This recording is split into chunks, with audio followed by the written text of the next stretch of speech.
Domingo pasado, si recordáis, compartíamos acerca de algo práctico, una manera de conducirse en la vida, en las cosas cotidianas, que tenía que ver con la generosidad. Pero el día anterior, que tenía ocasión de compartir, si ya no digo que recordéis, pero hablábamos acerca de la persona del Espíritu Santo, de la obra del Espíritu Santo, de la sabiduría del Espíritu Santo. Y pasando de una cosa tan concreta, tan práctica, tan del día a día, como esto de la generosidad y todo eso, a otra cosa como tan elevada y tan sofisticada o tan espiritual como lo del Espíritu Santo, alguno podría pensar que es que lo que no tenemos es un plan, que no tengo un plan de predicación y que bailamos de una cosa para otra. Es verdad, no tengo un plan de predicación, no lo he tenido en la vida, jamás. Pero eso no quiere decir que ese tipo de reflexiones aparentemente tan distintas, sin embargo, no sean absolutamente coherentes. Y es lo que yo quisiera afirmar de nuevo esta mañana.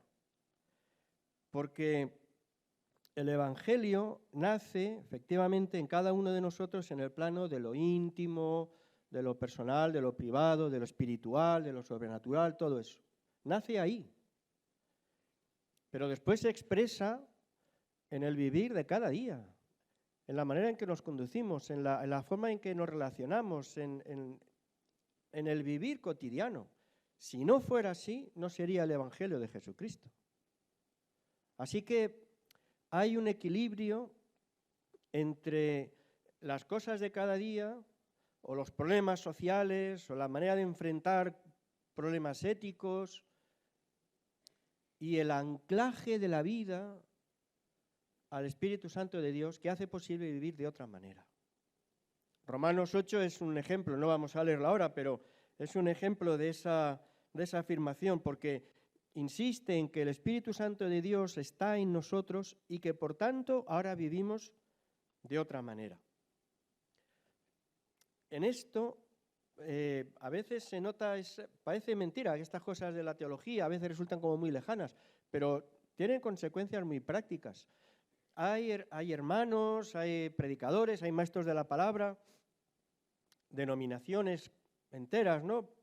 Normalmente las más arraigadas históricamente, las más reformadas, que afirman, declaran una y otra vez una verdad que está muy clara en la Escritura, que es la maldad del ser humano, la depravación del ser humano. Eso es cierto.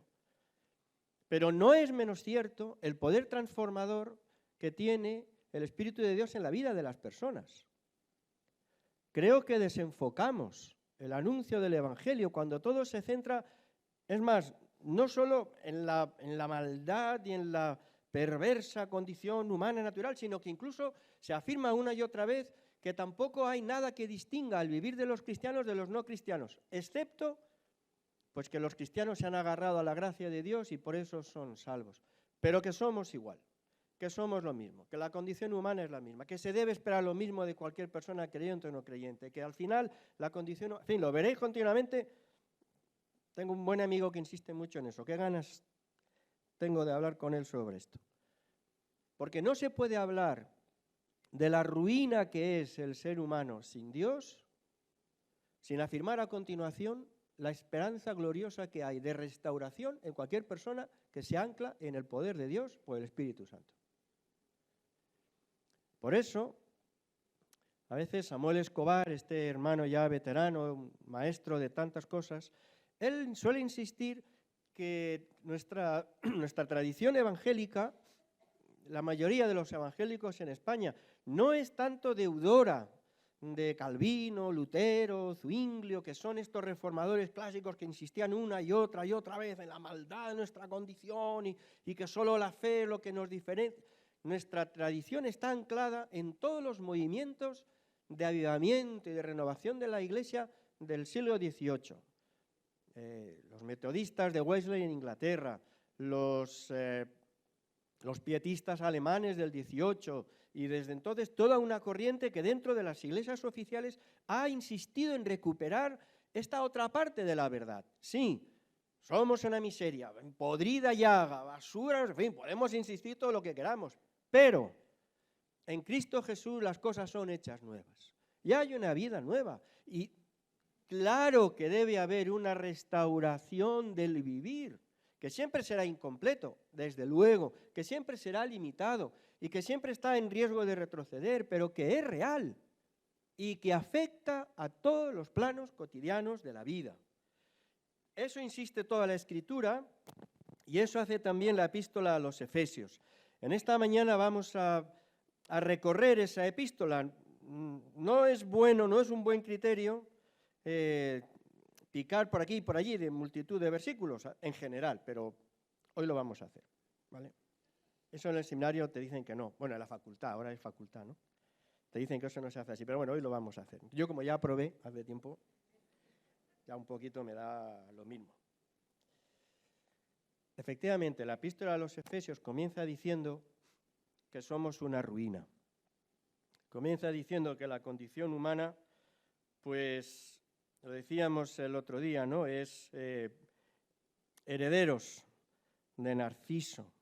Somos narcisistas, adoradores de nosotros mismos. Somos el centro de nuestra atención, somos el centro de nuestra dedicación, somos el centro de nuestro cuidado. No es que seamos egoístas, somos ególatras.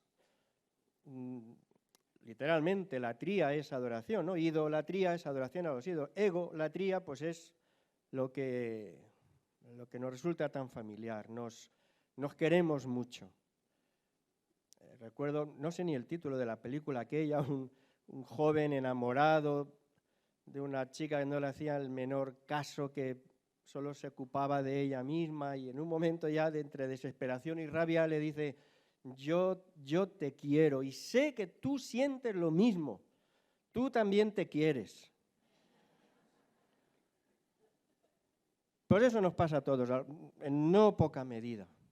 Nos queremos mucho, nos queremos mucho. En la epístola a los Efesios dice el capítulo 2, versículo 3, que así vivíamos todos en el pasado, dice el texto, siguiendo los deseos de nuestras pasiones y la inclinación de nuestra naturaleza pecaminosa, y todo eso nos llevaba a nosotros mismos y nos centraba en nosotros mismos. Recordaba aquella, a sugerencia de José Pablo, que es el que entiende de estas cosas, en vez de hacer copias de papel y gasto y todo eso, os he enviado un poco el resumen de esta reflexión por WhatsApp. No sé. Quiero suponer que todos los que tenéis el móvil abierto estáis siguiendo la predicación. La he pasado por WhatsApp, no en Instagram, ¿vale? No busquéis por ahí, no, ahí no está. Pero bueno, libres sois. Hay una expresión que resume esa actitud narcisista, es aquello de Descartes, del pienso, luego existo, ¿no? Que es muy interesante porque hasta el siglo XVI, hombre, al menos la idea de Dios ocupaba el centro, pero claro, Descartes rompe con eso. Y entonces dice, es que no podemos estar seguros de nada, no podemos estar seguros de la existencia de Dios, aquello de los que habéis estado en la ESO y en la secundaria, todo eso en el bachillerato, lo de la duda metódica. Dudar metódicamente de todo, y de todo se puede dudar, de la existencia de Dios porque no lo veo, de la realidad que tengo alrededor, porque esa información me llega por los sentidos, pero los sentidos me pueden engañar. A veces creo que veo un oasis y es un espejismo, así que ¿de qué puedo estar seguro? Pues en realidad solo de una cosa: puedo dudar de todo excepto de mí mismo, que soy el que duda, así que dado que yo dudo y pienso, por ahí puedo empezar. Yo de eso puedo estar seguro, de mi existencia. Y a partir de ahí es el yo. Yo pienso, yo dudo, yo. Entonces toda la existencia gira alrededor del yo. Así vivíamos todos en el pasado, dice Pablo a los Efesios, siguiendo los deseos de nuestras pasiones, la inclinación de nuestra naturaleza, y todo eso nos vuelve sobre nosotros mismos. Y de pronto aparece Jesús. Históricamente, pero en algún momento de nuestras vidas también. Y la figura de Jesús y el Evangelio de Jesús es todo lo contrario de esa concepción narcisista de la vida. Porque Él se da. Decíamos el otro día, el Padre nos da al Hijo. El Hijo se da a sí mismo, voluntariamente. El Espíritu se nos ofrece también. Y no solo eso, sino que toma sobre nosotros, toma sobre Él nuestra culpa, nuestra condición, nuestra vanidad, todo ese sentido. Apenas comienza la epístola del apóstol, dice que hemos sido bendecidos en Cristo con toda bendición espiritual. Entre otras cosas, en Él tenemos, versículo 7, capítulo 1, en Él tenemos redención por su sangre, el perdón de pecados. ¿Qué impulso mueve a Dios? ¿Por qué Dios hace algo así? ¿Por qué nos da a su Hijo? ¿Por qué el Hijo se da a sí mismo? ¿Cuál es la razón? Y entonces el Evangelio nos introduce en una realidad desconocida, impensable, en algo inimaginable desde esa posición del yo, del yo, del yo. Y es que todo ese sentir y todo ese hacer y todo ese dar de parte de Dios nace única y exclusivamente del amor, de la generosidad, del amor desprendido de Dios. Capítulo 2, versículo 4, siempre en Efesios. Leo otra versión de la habitual y dice, pero a pesar de eso, a pesar de lo que somos, a pesar de vivir siempre siguiendo nuestros propios deseos, nuestras pasiones, a pesar de todo eso, Dios es tan rico en misericordia, tan rico en misericordia, y nos amó tanto que a pesar de que estábamos muertos por causa de nuestros pecados, nos dio vida cuando levantó a Cristo de los muertos. Y es solo por la gracia de Dios que habéis sido salvados. El amor gratuito de Dios, expresado en Jesucristo, ofrecido a toda la humanidad, eso es el misterio más asombroso que nos ha sido desvelado gratuitamente, generosamente, ofrecido a todos, sin distinción, porque todos vivíamos según nuestro capricho, y ese capricho a unos les llevaba por aquí y a otros por allá, pero en esencia era lo mismo. No importa nuestra condición, no importa nuestro pecado, no importa la medida de nuestra miseria, no importa la medida, por grande que sea, de nuestra ruindad. La misericordia de Dios es mayor, el amor de Dios es mayor. Hay un Dios que no podemos ver con nuestros ojos, que intelectualmente jamás podríamos descubrir porque se conduce de una manera absolutamente insospechada para nuestra capacidad intelectual, que es la misericordia, la gracia, la compasión, la generosidad. Y se nos ha dado a conocer en Jesucristo.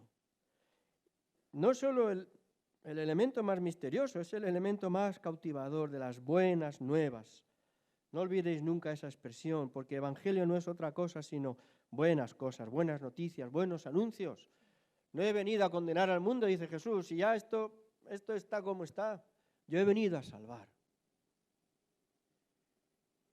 Y ese se convierte en el motor de nuestra existencia. Pablo dirá a los Corintios en la segunda epístola, recordáis esa expresión tan extraña en la revisión, en la versión habitual, ¿no? El amor de Cristo nos constriñe, que no sabemos muy bien eso qué significa. El amor de Cristo nos impulsa, el amor de Cristo nos mueve, el amor de Cristo la comprensión de esa realidad trastoca nuestro entendimiento de las cosas, nuestra manera de conducirnos. Es que esto es insospechado, que por todos murió, dice el apóstol, que por todos murió. Él, el rico, era rico y se empobreció para enriquecernos a nosotros. El justo por los injustos. Ciertamente, dirá Pablo, escribiendo a los romanos, pudiera ser que alguno diera su vida por el bueno.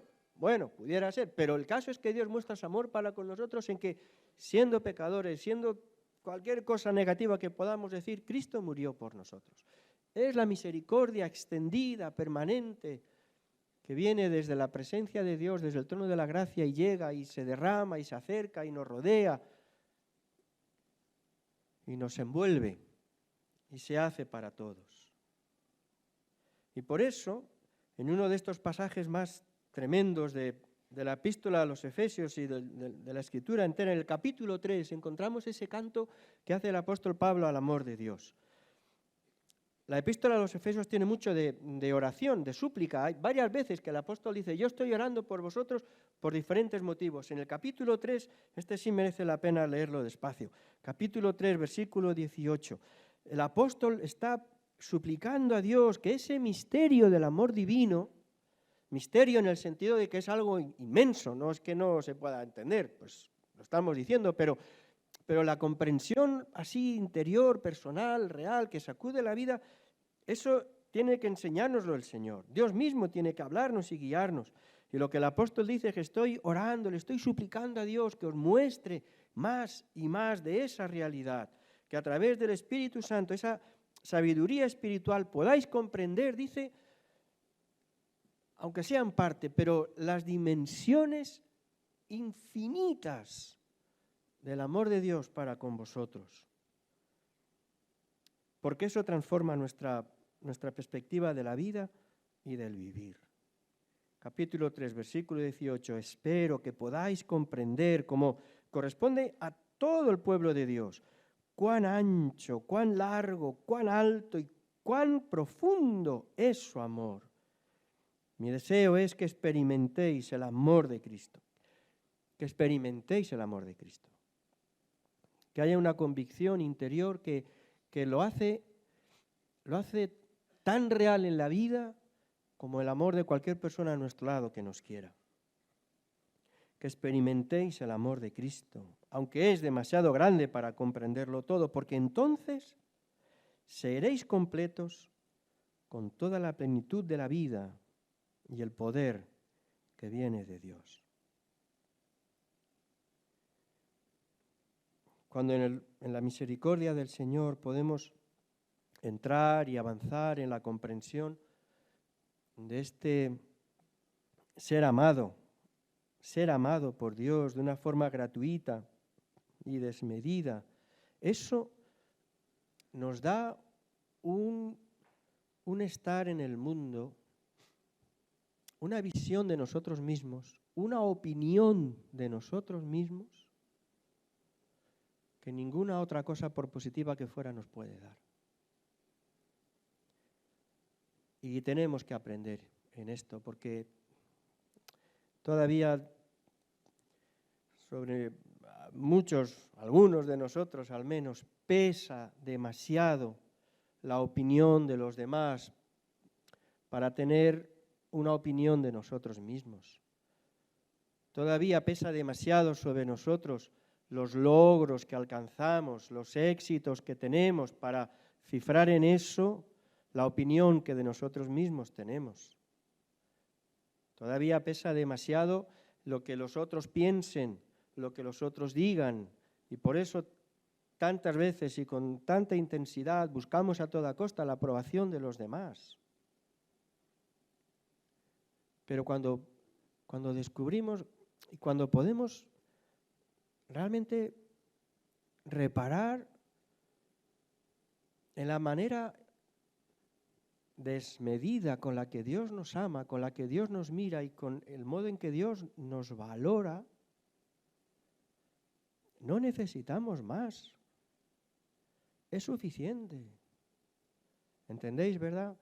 Si Dios nos aprecia de esta manera, entonces ningún menosprecio de parte de nadie puede dañarnos, puede afectarnos, pero no puede deteriorar el valor que tenemos, porque Dios nos lo da.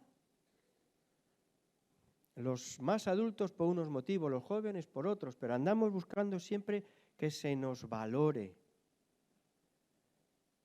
Y eso es mala cosa, porque nos ponemos entonces en manos de otros. Y eso, siendo como somos, siempre termina en daño. En el libro del profeta Isaías, Dios se dirige a su pueblo, y por tanto a nosotros también, y le dice, capítulo 43, Dios dice a su pueblo, eres muy precioso para mí. Recibes honra. Es decir, yo te honro y te amo. Isaías 43, 4. Dios dice, eres muy precioso para mí.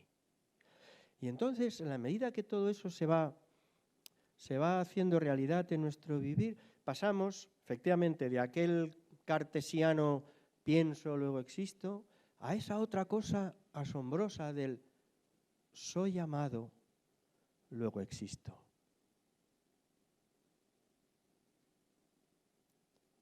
Eso es un prodigio. Y es cierto que es fácil de decir, pues ya está, ya lo he dicho, ¿no? Pero hay una manera distinta de saber.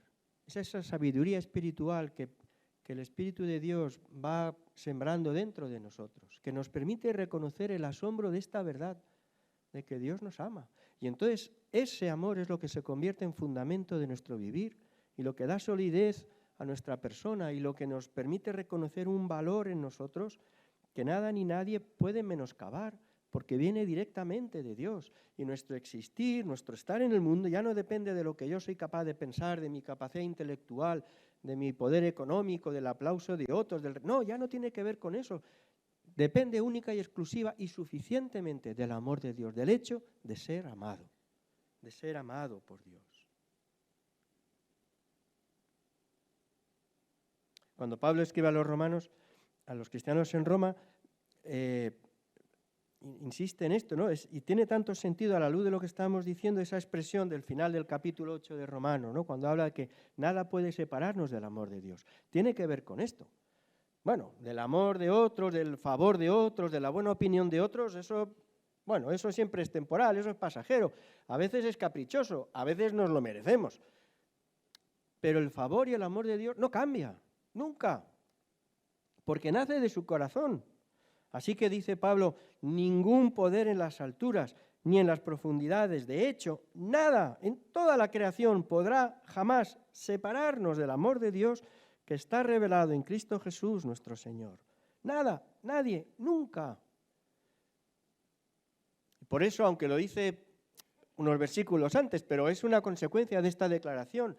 Entonces, si Él está por nosotros, ¿quién contra nosotros? Si Dios está a favor nuestro, ¿quién puede estar en contra? Y todo eso que sabemos perfectamente de memoria, que podemos repetir, que lo entendemos, todo eso, cuando no es nuestro particular saber, cuando no es solamente nuestra reflexión, sino cuando el Espíritu de Dios lo va sembrando en nuestro corazón, se convierte en una sabiduría que trae fruto. No solo que da conocimiento, sino que trae fruto.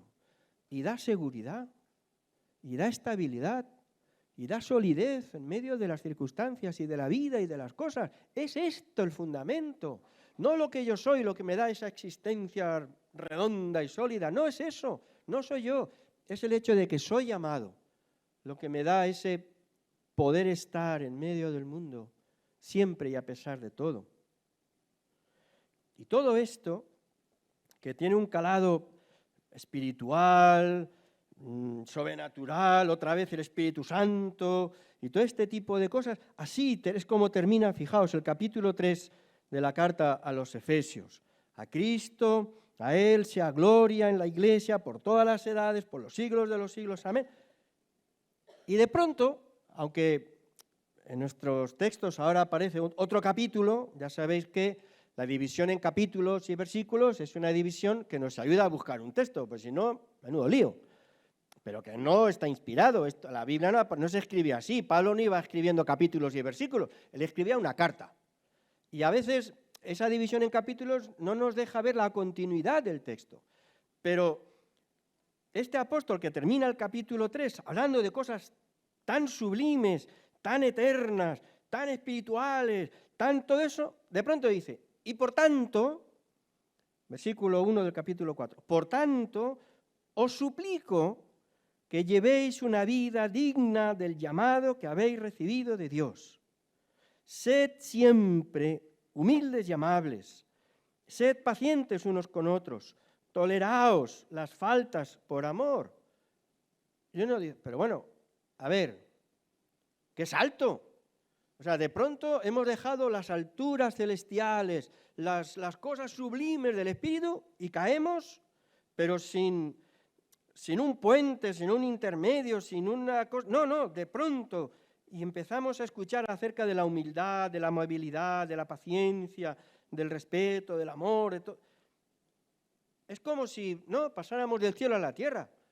Y claro, si lo leemos así en términos de capítulos, como secciones separadas, todavía, pero no es así como el apóstol escribe. El apóstol está hablando con los creyentes, les está escribiendo, les habla de estas maravillas, de la realidad de Dios y de lo que significa su amor, y a continuación, sin solución de continuidad, y por tanto, en base a esto, en base a estas cosas tan elevadas, por esto, ahora, y entonces se introduce en el vivir de todos los días, en las relaciones con nuestros semejantes, en todo. Y a partir de ese capítulo, el resto de la epístola tiene especialmente que ver con el vivir en esta tierra, con el vivir con los demás, con relacionarnos con las cosas y con las personas.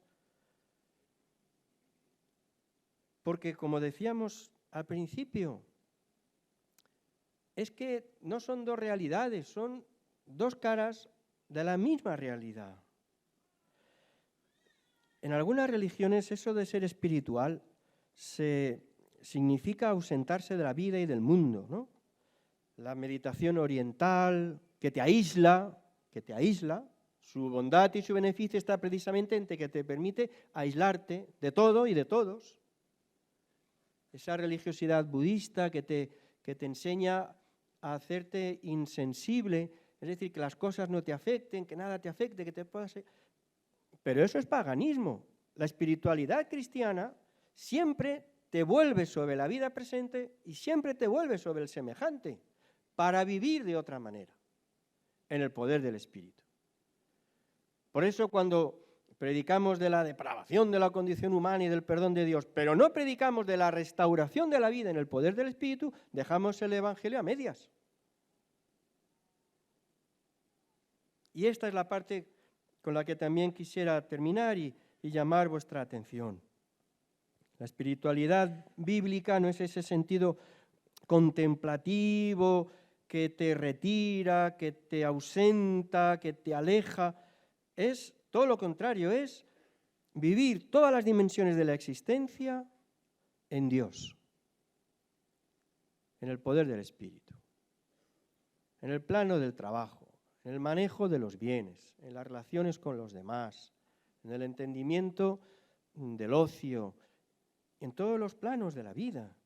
De hecho, así sigue el apóstol, en base a este misterio sublime del amor de Dios, en base a este prodigio del perdón ganado por Cristo Jesús en la cruz, en base a este amor sublime que jamás sería posible entender del todo, en base a todo esto, vivid de otra manera. Y entramos así en el capítulo 4, no podéis leerlo así de un tirón, al final una epístola son apenas 4 páginas, se puede leer rápido, ¿no? Y encontraréis ahora ya continuamente este mismo tipo de referencias. El capítulo 1 comienza hablando de las bendiciones que Dios nos ha dado en Cristo Jesús. Ya habla del perdón, de la reconciliación, de la salvación, de la eternidad, de la condición de hijos de Dios, de la seguridad de la vida eterna, etcétera, etcétera. Y después nos habla de cómo eso ha sido posible en base al amor prodigioso de Dios. Pero a continuación nos habla de cómo eso afecta a nuestro vivir. Y conforme avanza el capítulo 4 encontraréis que se nos exhorta a renovar nuestra manera de pensar, nuestra manera de vivir, a dejar la mentira, abandonar la ira, rechazar la deshonestidad, no usar un lenguaje ofensivo, cultivar la honradez, cultivar la generosidad, la misericordia, el perdón, todo eso a la manera en que Dios ha tratado con nosotros. Capítulo 2, el texto que quizás más conocemos de esta epístola, ¿no? Que por gracia sois salvos y después por medio de la fe, y esto no de vosotros, pues es don de Dios, no por obras, para que nadie se gloríe. Y sigue el texto, de nuevo, que sí, que no es cuestión de obras, que no es cuestión de méritos, que no es cuestión de tal, que es la gracia, que la tomamos por la fe, que no tiene que ver con lo que somos, con lo que hacemos, de acuerdo. Pero el texto sigue, no por obras, para que nadie se gloríe, y añade, porque somos hechura suya, es decir, somos la obra maestra de Dios. Eso significa literalmente, creados en Cristo para buenas obras, para una vida distinta, No simplemente como una forma de pago a Dios o para agradar a Dios, sino porque es participación en una vida mejor, donde el amor prevalece sobre el rencor, donde el perdón sobre el odio, donde la generosidad sobre la avaricia, otra vida mejor que Dios hace posible. Aún en el capítulo 5, antes estabais llenos de oscuridad, pero ahora tenéis la luz que proviene del Señor. Por tanto, otra vez, siempre encontraréis lo mismo, el por tanto. En consecuencia, vivid como gente de luz. Y más aún, en el poder del Espíritu, versículo 18 de ese capítulo 5, en el poder del Espíritu, llenos del Espíritu, el apóstol llama a experimentar una renovación en la manera de entender todas las relaciones, en base a un principio. Recordáis, capítulo 5, versículo 21, someteos unos a otros. Una palabra que es someteos, pero que tiene que ver no con ese sentido jerárquico que después a veces se traslada, sino con algo distinto. Es una actitud reverencial para con el semejante, una actitud reverencial para con el prójimo. Y así después el apóstol se introduce en la relación entre los esposos, de los padres y los hijos, los siervos y los amos, en todos los planos de la vida, en todas las relaciones, que ahora reina un principio nuevo, ese principio de reverencia para con el otro. Al fin y al cabo, un eco de lo que Dios ha hecho en nuestras propias vidas. Y ese sello al final se expresa en esencia, en el mismo tono con el que Dios trata con nosotros, que es un amor servicial, un amor generoso, un amor dispuesto. Todavía es posible ir más allá del soy llamado, luego existo. Y aprender a decir en la manera en que vivimos, pensando ahora en el semejante, a la luz de lo que Dios ha hecho, ya no soy llamado, luego existo, sino me dueles, luego existo. Me dueles, tu dolor me duele a mí. Y ese sentir no nace de otra cosa, sino de la sensibilidad que el Espíritu de Dios despierta en nosotros a la manera en que habita en el corazón de Dios. Y moviliza la vida. El sentir compasivo de Dios le movió a dar, le movió a actuar. Y el sentir compasivo de Dios en nosotros se traduce en esta misma manera. Si queréis, enlazamos con la semana pasada, se traduce en generosidad. Martin Luther King tiene una reflexión muy interesante. En uno de sus sermones, que están recogidos en un libro, habla acerca de la parábola del buen samaritano. Y dice, ya sabéis la historia, ¿no? Un hombre herido allí, y entonces en mitad de un camino peligroso entre Jericó y Jerusalén, un camino donde solía haber ladrones, salteadores. A unos de estos asaltaron a aquel pobre hombre que viajaba, le robaron y lo dejaron tirado. Y por allí pasaron un sacerdote, un levita, dice que le vieron y siguieron su camino. Luego vino un hombre de Samaria, una etnia bastante despreciada, y sin embargo él se volcó en ayudarle. Y Luther King dice, el sacerdote y el levita se preguntaron, ¿qué me pasará a mí si le ayudo a él? Pero el samaritano dijo, ¿qué le pasará a él si no le ayudo yo? Ese cambio de perspectiva que nos lleva desde Descartes y el yo, y nos lleva a los frutos del Evangelio, es lo que se expresa aquí. El llamado a vivir de otra manera. Así que, no, sería un error tremendo. Yo creo que sería faltar al propósito del Evangelio si nosotros ahora nos dedicáramos a identificarnos con un aspecto o con otro de la verdad de la Escritura. Dice, bueno, yo soy espiritual. No, o sea, no es que sea muy santo, pero bueno, a mí lo que me va es pues el estudio de la palabra, la oración, el silencio, el recogimiento. Aquí está, ya otras cosas, no, yo te dije, a mí lo que me va es ayudar al semejante y actuar y trabajar y hacer el bien. Yo esto de orar, todo eso, hombre, está bien, pero yo es que no soy un hombre de oración. A mí lo que me va pues es actuar pero ¿de dónde hemos sacado eso?